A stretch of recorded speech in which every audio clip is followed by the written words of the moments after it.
guys!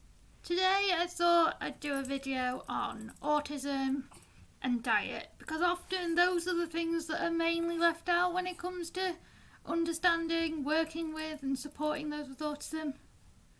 And to me apologies, you may see the dog wandering about. We are just got out of the bath, so we are clean and in our jammies right now. The doggy's nice and clean, so you may see him wandering about because he's had to dry himself. Anyway, where was I? Oh, autism and diet. It's often left out when you're educated about it. It's left out when you're talking about it. It's left out in books primarily when it comes to autism and diet, because much like people with autism, their diets are completely different.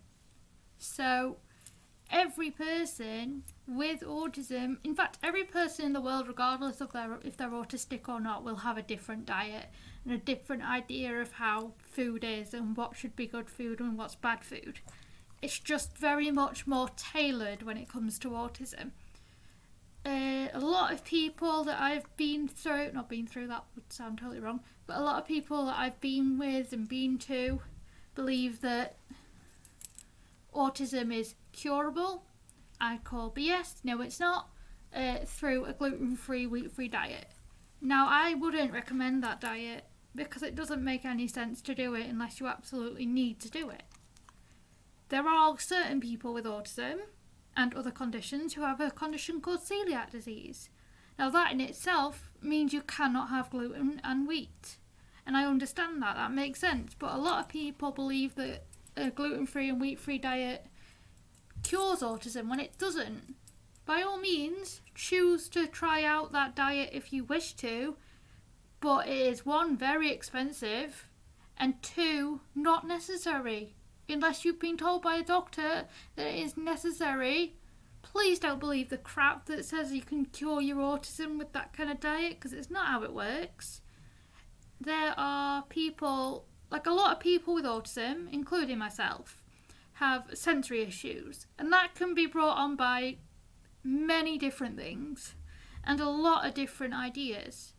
With me, for example, I have sensory processing disorder on top of autism. So I only like certain textures, I only like certain smells.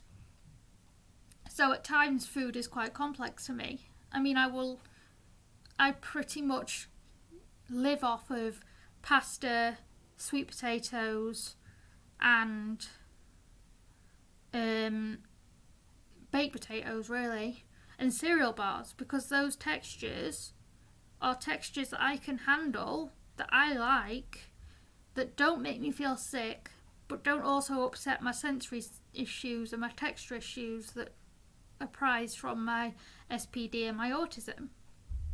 My brother, on the other hand, has Asperger or high functioning autism. No, I don't know why they changed it. Don't ask, I don't have a clue. He only eats, I guess you could call them frozen foods. He eats fish fingers, he eats sausages, he eats steak. He used to eat nuggets, I don't know about anymore because obviously I don't live with him anymore. He eats fries, he lives off KFC, and he drinks Coca-Cola. However, he doesn't like vegetables, he doesn't like fruit. I think he only likes one type of fruit, and that is apples. We've had this conversation every single week since we both moved out with our parents, because we go back on a Sunday for Bryn to have Sunday dinner and for me to have baked potato while they have Sunday dinner, because I don't like the food, which is why I have a different one. That Bryn was 10 when he decided he didn't like a certain thing and didn't like certain foods, and he hasn't tried them again since. Now, as you grow up, even when you're autistic, your taste buds change, your ideas of nice food change. So a lot of the time we were there, me and my mum were trying to convince the Bryn that he should try something again. Because you never know, you may like it again, you may re-like it, you may like it, even though you didn't like it when you were younger. I know he hasn't tried any vegetables since he was quite young, and we turned 27 this year. So he's gone a long time without vegetables and without any other healthy stuff. Like, he doesn't eat cottage pie or fish pie or pasta or veg, and it's upsetting, really, because you have no idea how much he is missing out on. And he doesn't realise that actually he is the most unhealthy human. Even though he's skinny, it doesn't mean he's healthy. It just means that he doesn't want to try foods that could help him be more of a functioning adult. Yeah. Now, he is also not very sensory, though, so I don't know why it bugs him so much to try something again.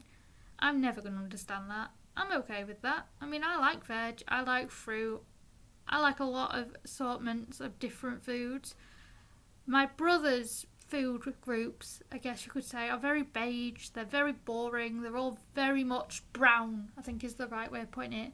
My brother's idea of good food is all brown. It's all stuff you can chuck in the freezer and then take out as you need it and as you want it. Now, that's not because he can't cook, it's because of how his Asperger affects him. I do eat beige food, but I also eat other food. But I still have sensory issues, much like my brother. Some textures freak me out, some textures I don't like, some smells I certainly don't like, which is why I don't eat their Sunday dinner. But I've also got...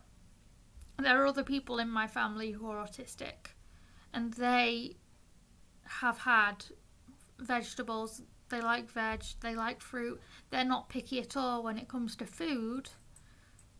But in terms of like what their preferences would be, along with most people who aren't autistic as well, their preferences would be sweets.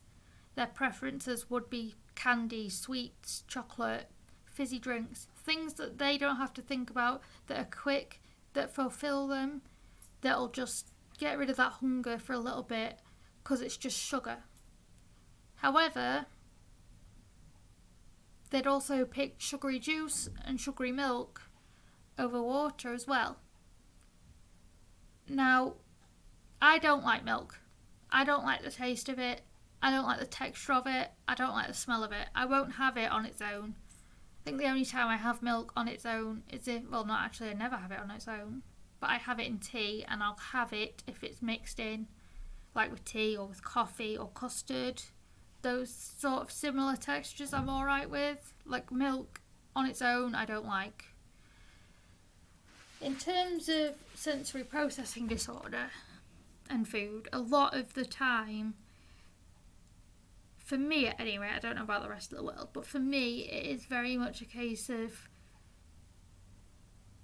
how my hands are when it comes to eating. If it's stuff that needs cutting up, I don't like the sound of that on a plate, like a knife and a fork on a plate, so my parents will cut things up for me. And also because I struggle with coordination and coordinating a knife and a fork to be able to do the actual cutting up, it's not safe for me to do it. So I prefer to have someone's help with that, because then while they're cutting it up for me, instead of me hurting myself cutting it up and trying to cover my ears at the same time, my parents and friends know that I will either meow or say thank you. They mean the same thing in my house. I will cover my ears because of the noise, but then once they've cut it up, I know to uncover my ears to thank them, and I won't be as stressed because I won't have had to hear the noises that give me anxiety, that makes my sensory processing and makes what I hear louder really stressful. So I'm not going to be as stressed about eating. And that can be another big issue with people with autism, is not just sensory processing disorder, but also meltdowns, especially if we're just coming from school and we're hungry. Like, please don't make us do stuff when we're hungry. Make sure we eat something before you try and make us do homework. It was a weekly battle in my house for years with my brother and I, because we were hungry and we were tired and we were being told to do something that we didn't want to do. And we were hungry and I knew for a start that I wouldn't function without food, because that's just how I am.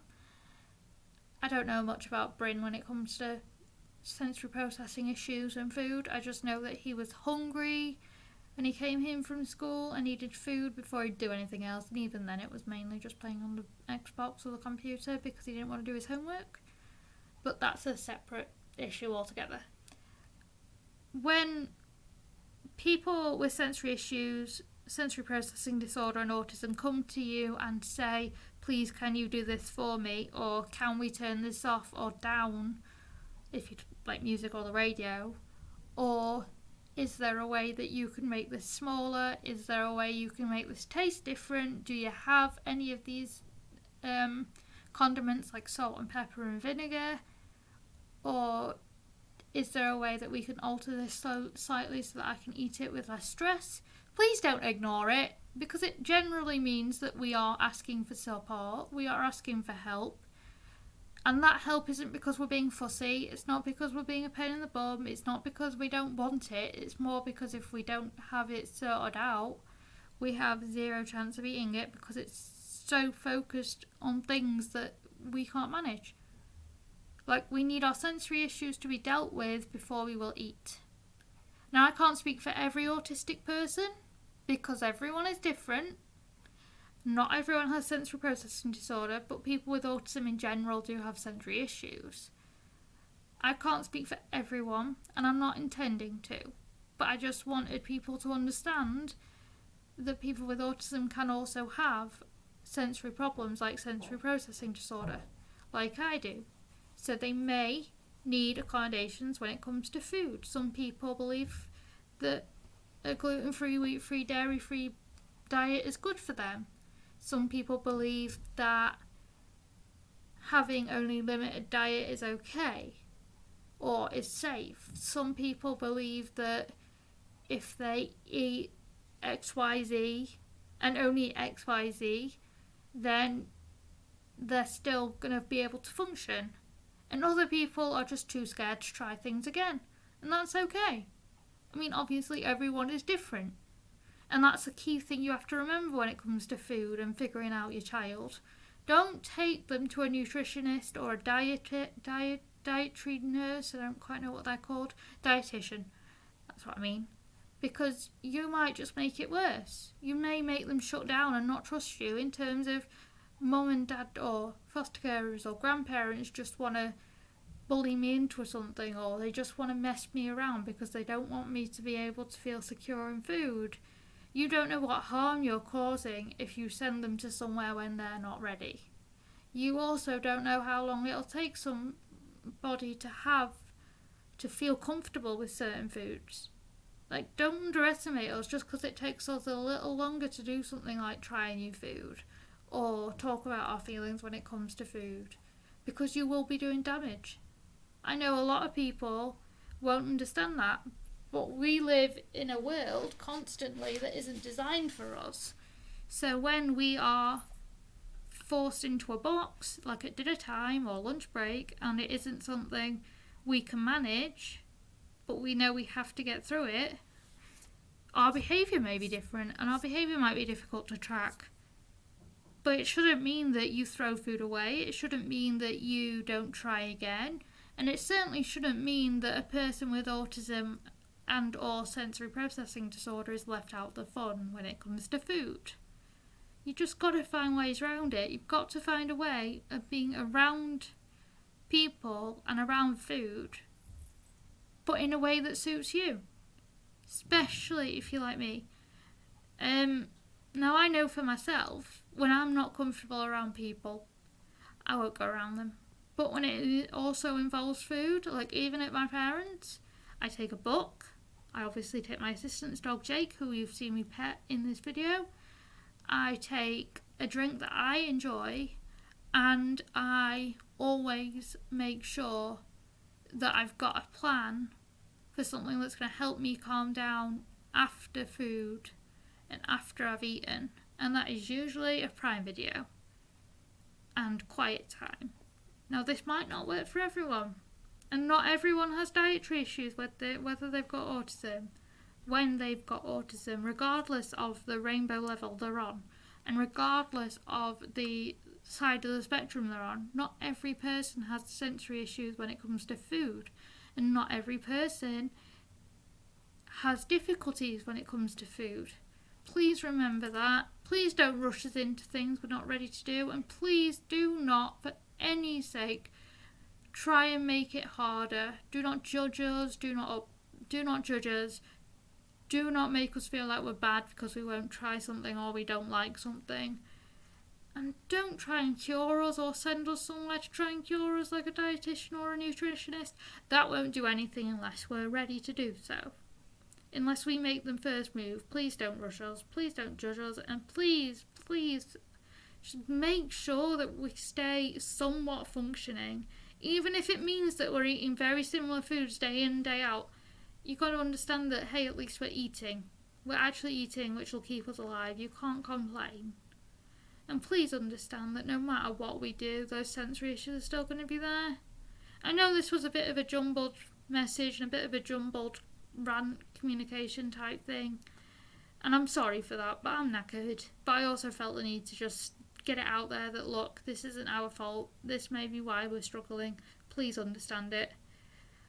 And actually, I think that's all I've got to say today. So I'm going to go and, 1, put my Fitbit back on because I've just realised it's not there. And 2, go and hug my dog because I'm tired, he's curled up, and I want to hug my dog. Bye guys! Cool.